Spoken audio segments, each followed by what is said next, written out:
Stop wasting time.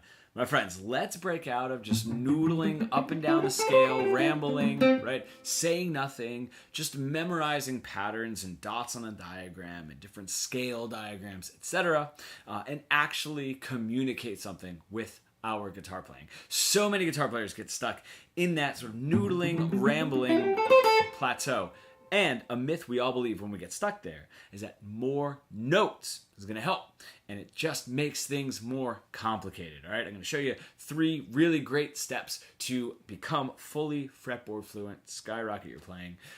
If you don't know, my name is Ryan Gaughan. I've been helping guitar players for over 2 decades, really bridge the gap between their creative ideas and what they are able to play, becoming fully fretboard fluent. If you would, please hit subscribe and the bell notification so that you can get more videos on how to make your guitar playing better. All right, if I am in that ramble mode, I'm not saying anything, right? Now what happens is we think, all right, give me the next position of the minor pentatonic. Give me the next position of the minor pentatonic. The next one. Or more modes, right? Arpeggios, whatever it is. None of that's going to help. It's still not going anywhere. We need to say a lot with a little, okay? So step 1 is just going to be rhythm. Now, when we're just rambling and running up and down our scales, practicing our scales, it's very 1 and 2 and 3 and 4 and 1 and 2 and, right? So that's a huge part of what of the sound of, oh gosh, I'm just like running up and down the scales, aren't I? Let's come up with more compelling rhythms, right? And not worry so much about why or how or the rhythmic theory. This is all we're going to do. You're going to put a metronome on. Okay? And you're going to play something that just gets your head moving. Now this is not doing it. Nor is... All right, we need to get more interesting. Whatever gets that groove.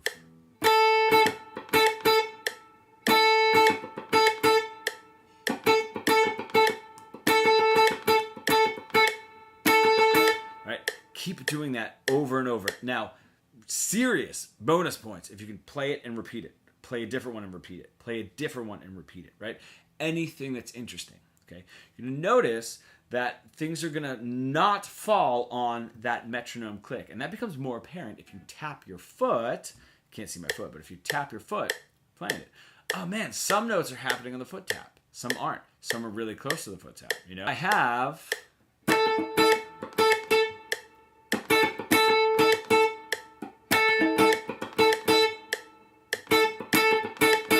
some of those notes on the foot tap, some not, and that is what is going to make it more exciting, okay? Do that over and over. That is an exercise that you can do speeding up the metronome and continue into your music playing career. It's such a great exercise because you're breaking out of mundane rhythmic patterns, okay? Now, if you could do that much with just one note, right? You start adding the other notes of, let's just say your pentatonic.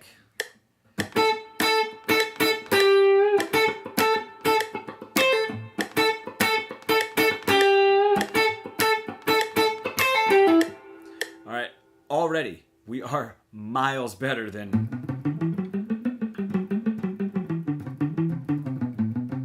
right. That is just rambling and going nowhere. So we're actually starting to say a lot with a little. 1 note, 2 notes, 3 notes, and then you can take that exact exercise, right, and those exact ideas, and then move them around the rest of your minor pentatonic. Okay, and when you hear a solo.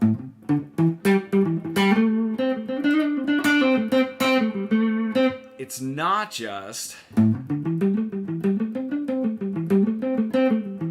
right?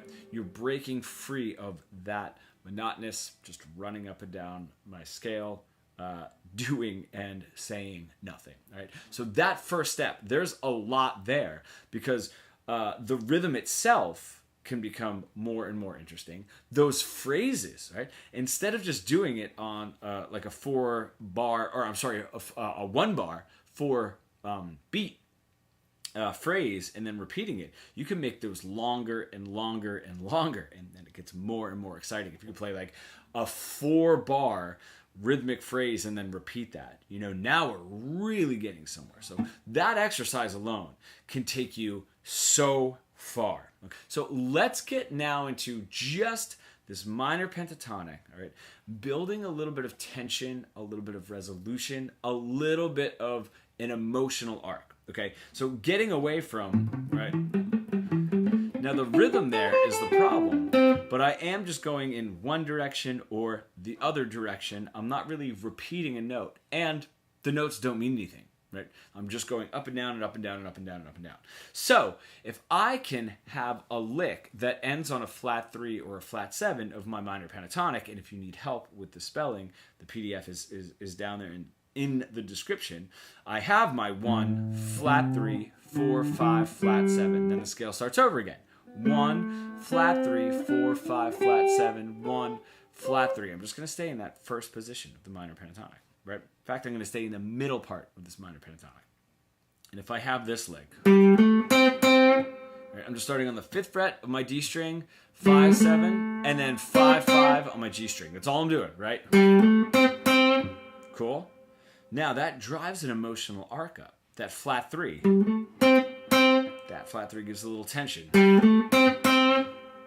Now I can play the same exact lick and land on my root note, my 1, and that is going to resolve. So those flat 3s and flat 7s of that scale are going to throw the tension up, the emotional arc up. And it's the resolution, the 1, the root note, that is going to take that tension, that emotional arc, and bring it back down, and we feel safe, okay? And that up and down, that call and response, as it's called, is going to give us an emotional drive, right? Especially for the listener, right? So if I land on now the flat 7, I'm going to start on the flat 7. 5th fret of my D string. Cool. Same thing. Resolve. So now you're just coming up with a lick anywhere that ends on a flat 3 or flat 7. Then you can play the same exact lick again and just add your root note, right? Now I'll do it on the bottom 2 strings of, bottom 2 strings of my minor pentatonic. Now the 8th fret on either string is going to be a tension note, right? The 8th fret of the B string is my flat 7. The 8th fret of the E string is my flat 3. So I can do, cool, drives tension, resolve it. Now I can start implementing in that call and response the first exercise. So now this call and response is sort of the wording of the phrasing. And I'm throwing that emotional arc up and then bringing it back down. Throwing that emotional arc up and bringing it back down. Now I can figure in that how to say it the way rhythmically I want to by going back to that first part of the exercise. So I could do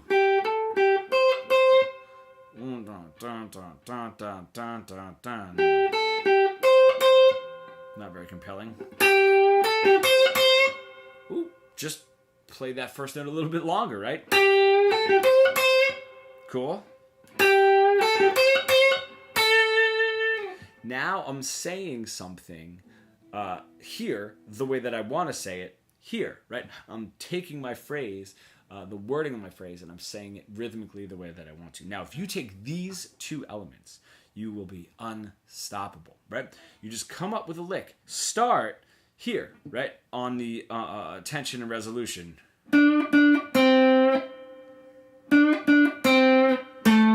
Right, all I'm doing, I'm starting on the 7th fret of my G string. Bend up a little bit, back, 5th fret. Now that 5th fret's my flat 3. That's my tension. Same lick. Can I rhythmically play that more interesting?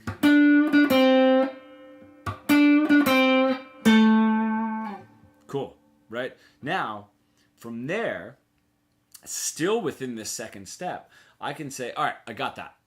Couple notes, don't need to play a lot, ends on a flat 3 or a flat 7, okay? And then I can rhythmically play it in a cooler way. But still, might not be enough. How can I make that longer?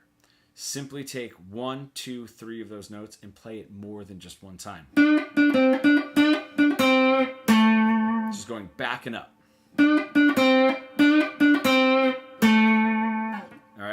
well, let me get the tension in there, sorry. And then I can do it again. Something a little bit more interesting. Now,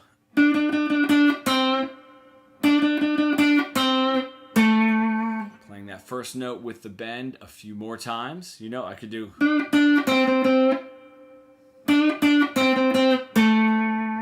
Right? That third note, right? The tension, play that a few more times. All of these changes that you can make. A note that you want to play more than once, repeating, that's going to help, because when we're never repeating, when we're just running up and down that scale, right? And we might have a solo.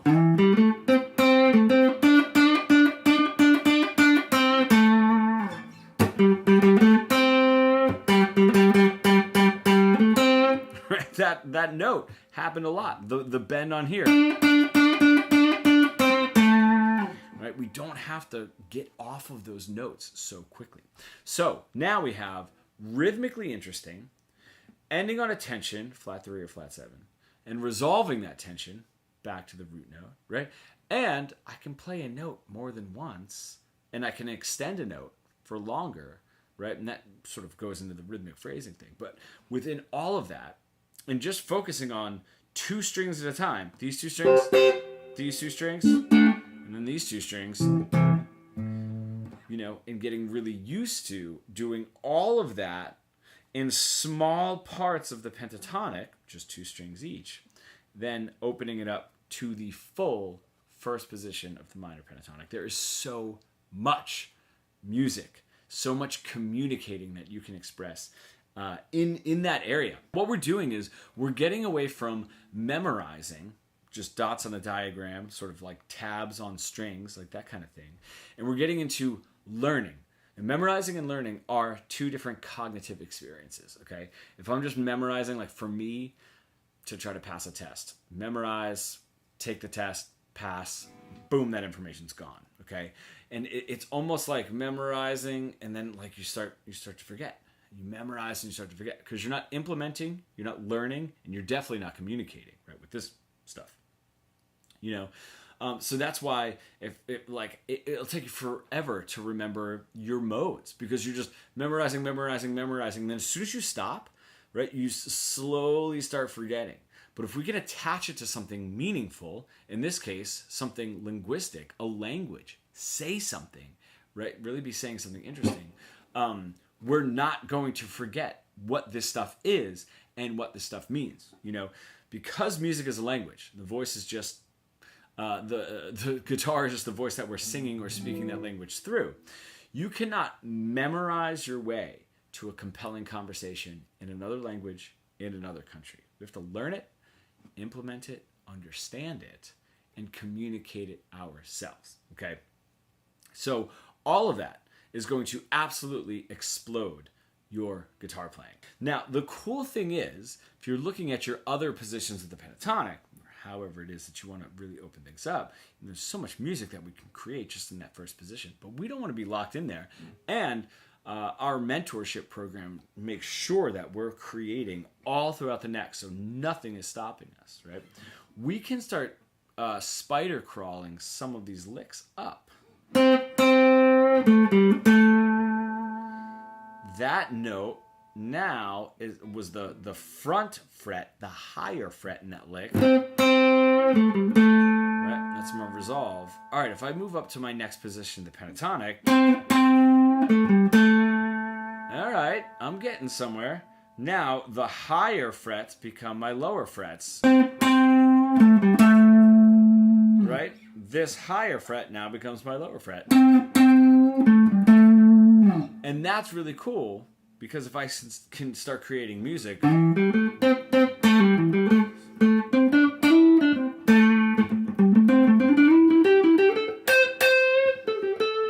just in my minor pentatonic, I can start taking it all around the neck without getting lost. Right? A great way to do that is coming up with a lick like I was doing before and crawling it up. And as you're taking a lick, just make sure that we're not getting lost with what note it is that we're playing,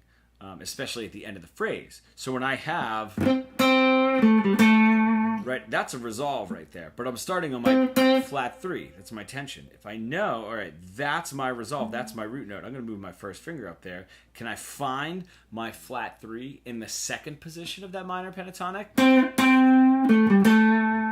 Right? Same thing up here. If I move up here, can I find my flat 3 and my resolve in that position of the minor pentatonic? If I can do that and then expand to other octaves, I become unstoppable. Knowing where I am, because if I can attach to that first position, I can just sort of spider crawl up, get used to that same lick in second position, right? And then maybe if I get really close, all right, then I can spider crawl up and get really used to that lick and where those flat 3s, flat 7s, those tensions are, where the resolutions are in this position, and then get used to it in that position, and then used to it in this position, and then keep crawling up, and I become musically and linguistically more attached to each position of the pentatonic, rather than if you're looking at a sheet, of the positions of the minor pentatonic, and it's not just position 1, dots on the diagram, right? That's it. Position 2, dots on the diagram, right? That's it. Position 3, dots on the diagram. That's not going to help. That's where we get memorizing, and then we start forgetting where those dots are, because that's all they are, is dots, right? If I can do this, just taking a simple lick, right, and moving it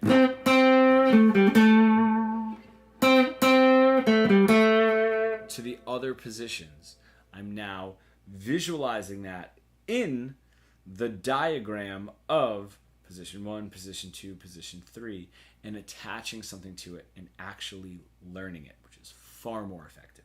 We can come up with like longer licks.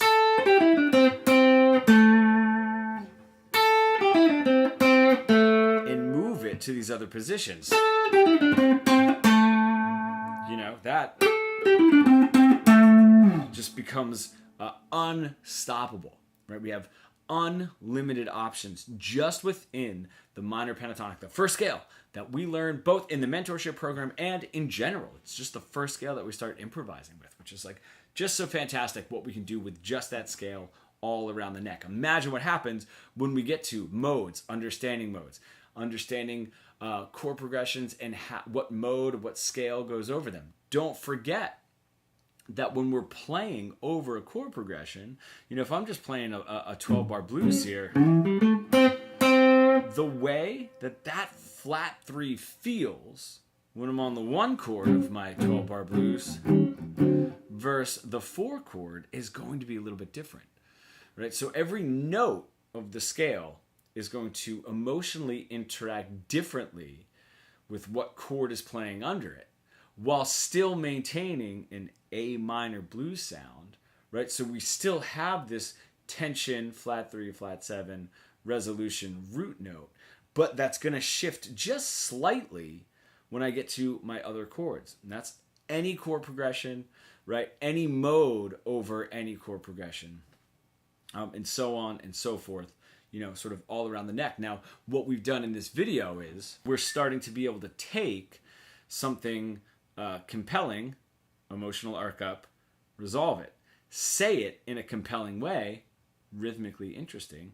Don't worry about repeating notes. Come up with all sorts of different rhythms. We can play and create a lot in just the bottom 2 strings of the minor pentatonic, the middle 2 strings of the minor pentatonic, the top 2 strings of the minor pentatonic, right? So we're doing so much now with a little and communicating so much with a little, where every single addition that we make from this point forward is going to just expand and give us a more robust vocabulary to say exactly what we want and really communicate the ideas that we have in our head, in our heart, right?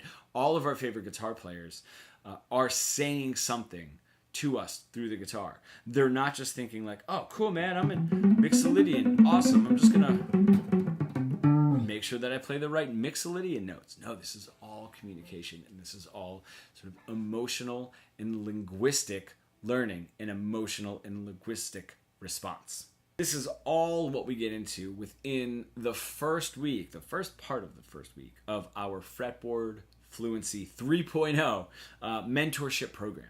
We cover all of this: minor pentatonic, then the major pentatonic, and then modes, etc., getting on and on into jazz enclosures, and what exactly is an F sharp 7, flat 9 sharp 11.